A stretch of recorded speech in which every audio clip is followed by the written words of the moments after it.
So Pavitra, I know you have a very unique story. What was this journey for you? And were there any sacrifices that maybe people wouldn't even know you had to make? I started my entrepreneurship in 2008.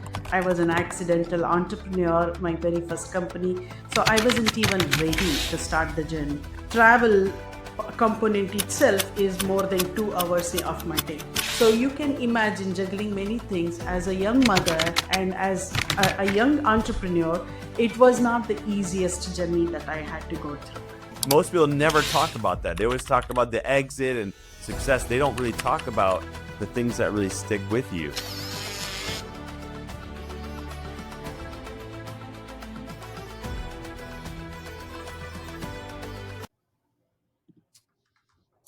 So Pavitra, I know you have a very unique story and I can't wait to get more into that, but something that we've noticed with other founders and CEOs who are women in the past that are also successful like yourself, they've given us some of the sacrifices that they've had to make, especially when it comes to some family type sacrifices.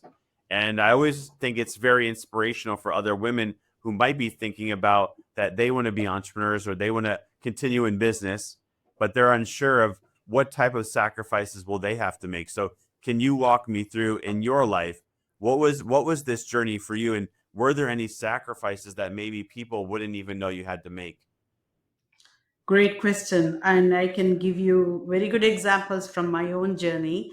I started my entrepreneurship in 2008, right after the financial meltdown. So you can imagine that being, especially my company being a Wall Street company, I was right in the middle of the storm. And that's when I started. I was an accidental entrepreneur, my very first company. I just got thrust into being an entrepreneur.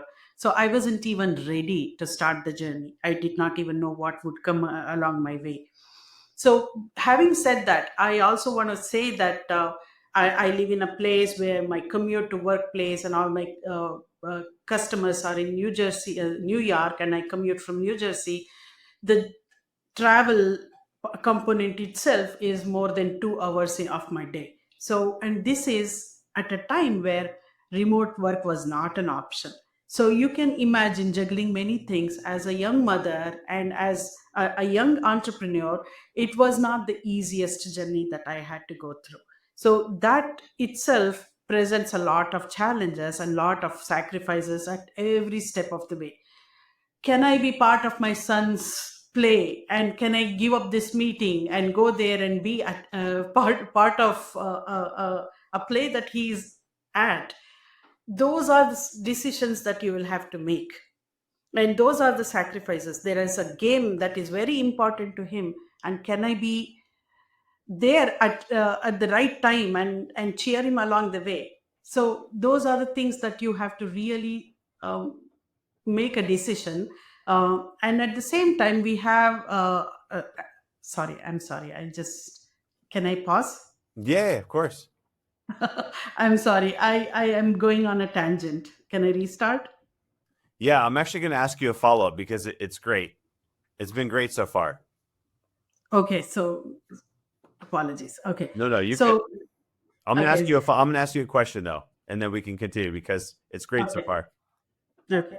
I'm glad you bring this up, and it reminds me of two guests. It's actually a man and then a woman that we had, two separate guests that told us about this sacrifice was something that stayed with them, that guilt, that even no matter how much money they made, how much they sold their company for, they were always guilty about missing out on recitals or school things from their children. I'm glad you bring that up. Most people never talk about that. They always talk about the exit and success. They don't really talk about the things that really stick with you. So tell me, as you become more successful in your journey, did you have to still do you still feel guilty about these things, or have you had to accept like this is how it is to be an entrepreneur? Yeah, that's again a very insightful question. And looking back, I feel that I was not very correct in feeling so guilty about every aspect of life. You know, not being there and not being the cheerleader for your child every step of the way may make you feel like you're doing something really bad as a mother. But looking out for my own career, my own company, and also bringing that fighter instinct and problem solving instinct back home, and discussing all of that with my son enriched him in a completely different way. And when I look back, he is now a PhD student, but when I look back, I do feel that I did the right thing. And we bring not just our presence, we bring our everything, the things that we learn, the things that shape us, we bring that back home too. So I think that we have to always look at what we are doing and what value we are bringing back from what we are doing, and weigh our options not as a binary choice of am I doing the right thing, am I being a good mother, a good employee, a good uh, cheerleader for my son. So that's not the only thing you think about. It's the entire value system. I like that. Yeah, it's not one thing or the other. Life is more complex, and sometimes what you do now will really set you and your kids and your family up for success later on. And I think they understand that. Like you're saying, Yeah. I think that I mean, a PhD student or PhD graduate, I think he's doing pretty well, and I don't think he would blame you for anything. Let's talk about your journey though. So you were in this industry 2008. What a time to be in business, right? Like, I think we've heard like the greatest companies start during these economic crises, and then you transition to a whole new industry solving a totally different problem. How did that Yeah. come out for you? So I am a technologist. My career has always been in technology, solving problems for any kind of applications where technology can be a solution, which is everything under the sun at this point in time. So I started off my career at a commodity brokerage, and I learned and I grew along the way, and I learned about capital markets too. And I had this opportunity to be the first employee of a broker dealer, and I grew up to be uh, the global head of their technology. And just before for 2008, there were some issues with the company, and like many other companies in the Wall Street, things were going down, and a lot of the people that I used to support, different trading desks, started moving to different brokerage companies on the street.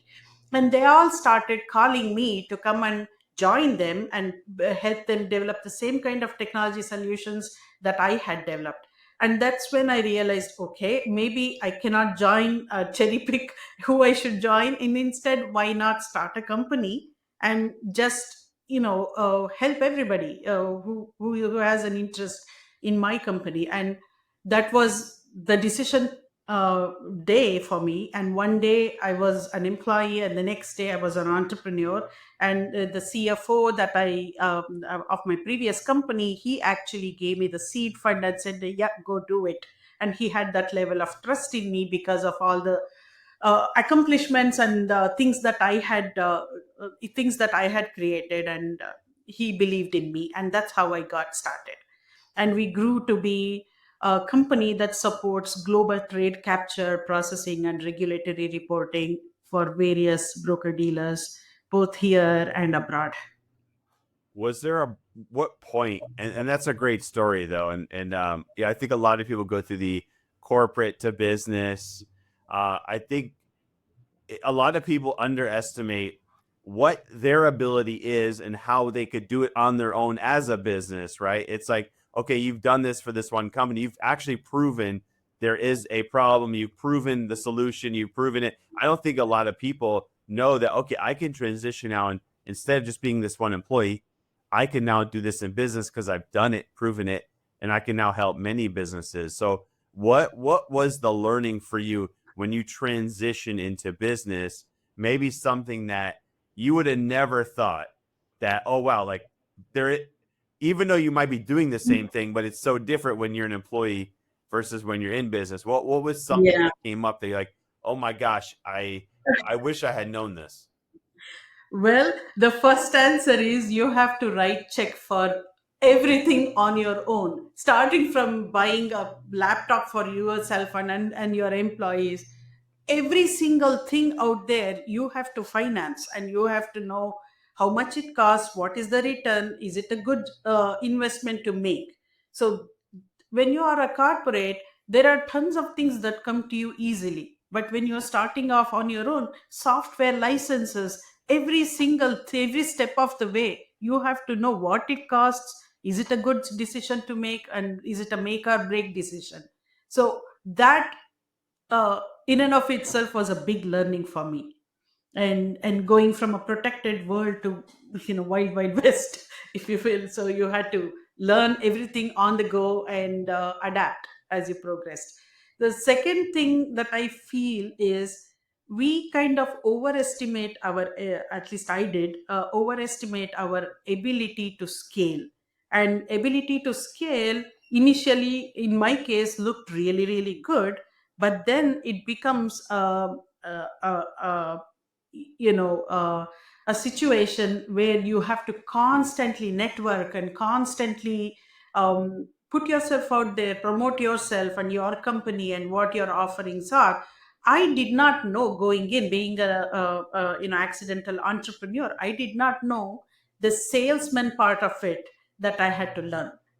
So that, well, I did learn and I keep learning every day, but that in and of itself was a big revelation for me, what it takes to be known and make your company and products known to people. It reminds me of the book, The E Myth. I don't know if you've ever read this book. It's quite an older one. It talks about the baker who wants to bake but doesn't realize she needs to be the accountant, the HR. You have to do. You realize you have to do everything. Like whatever you are Oh. most passionate about doing might be the thing you actually do the least when you're in business, and I think that could discourage some people. But so it sounds like you did see some success, and you had a lot of success. What was the transition when you either got out of that, left that, changed, and now went to the new company? So I really am not fully out of it. I'm actually helping out whenever I need, and we still run. My husband kind of joined me, and we both ran the first company together. And he's actually managing our first company at this point. And the transition time was actually during COVID. I used to travel a lot before COVID. I used to visit our clients in London, and of course New York was an everyday thing. And that travel completely got shut off during COVID, and I had extra time on my hand. And at the same time I was seeing what's happening in our local market, and the people that we used to frequent for our haircut or food or any kind of local merchant, right? They were all shutting down, or they were all very very unsure of what their future would be. And that was an eye opening event for us, and especially for me. And I started talking to one of my hairdresser. She happened to be my son's friend's mother too, so I knew her personally, and we were talking about what things were how things were affecting and what challenges she faces. And that's when we realized there is a big chasm, if you will, a big gap between everyday local merchants, pop and mom stores, and big box stores. And the technology is the solution to bridge that gap. So, and the people in the local merchants, they do have technology. Everything is so siloed, they have to juggle with many things. They are not necessarily the that's not their forte, right? And they have to literally learn everything. And that was when I realized, hey, I have a being a technologist, I have a solution. I can create something that will bridge the gap.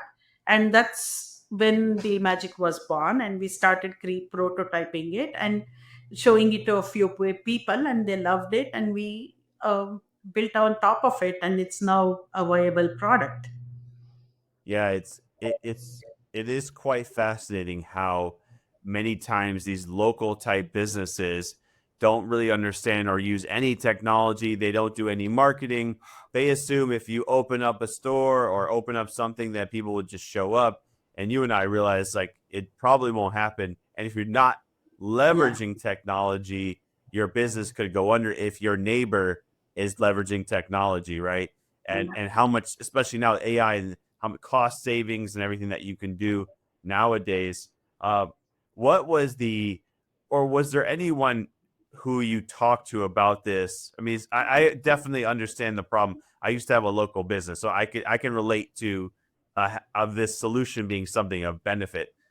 Did you Mhm. find though, were there people that didn't believe in it, and was that discouraging to you, or did you find getting your first 100 clients was just super easy because you were dialed into who those were? Definitely not the latter.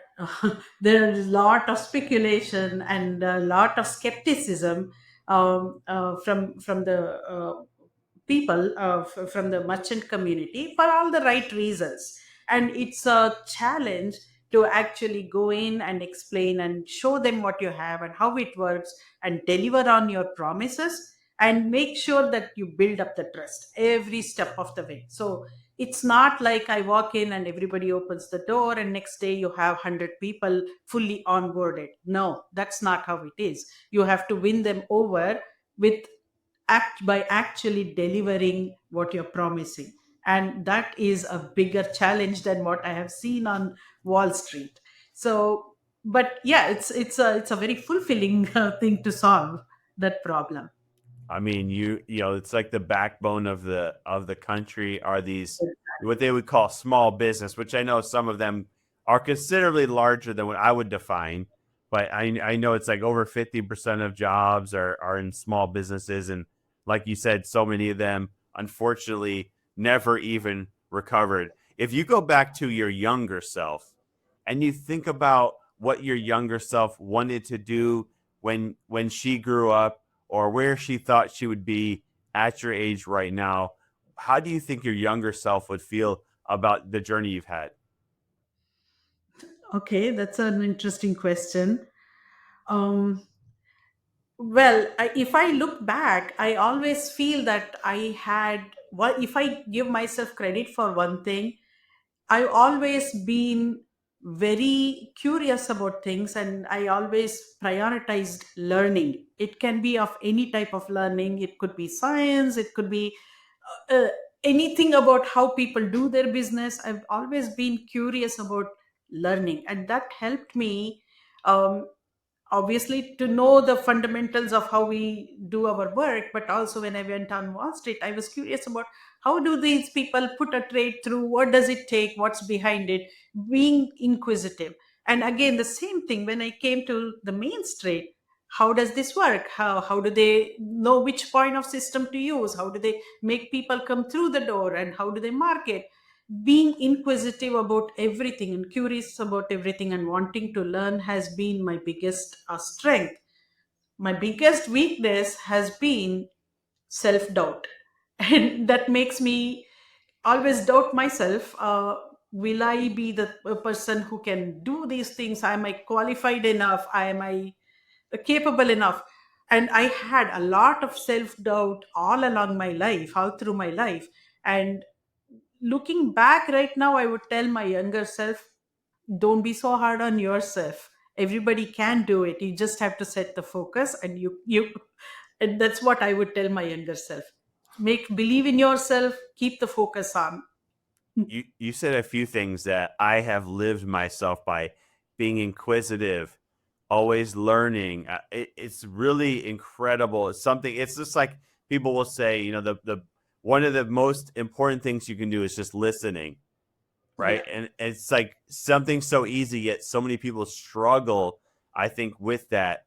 The desire to want to learn new things, or seek to understand things, which I can totally relate to that. You also talked about self-doubt. Was there something that happened in your life that do you think has caused that, and are you working, or how are you working to maybe change the self doubt? It's not something that happened in my life, I would say, to be honest. I am an immigrant. I migrated from India, and English has not been my first language. And even though I was very fluent with it, there is a lot of difference in both culturally and accent and usage of words or what have you, right? So that in and of itself kind of holds you back. How do you assimilate and make sure that what you're saying is heard the way it was intended to be heard? So that kind of creates a self doubt in and of itself. Am I saying the right thing? Am I presenting myself in the right way? That's always there. That's a learning curve.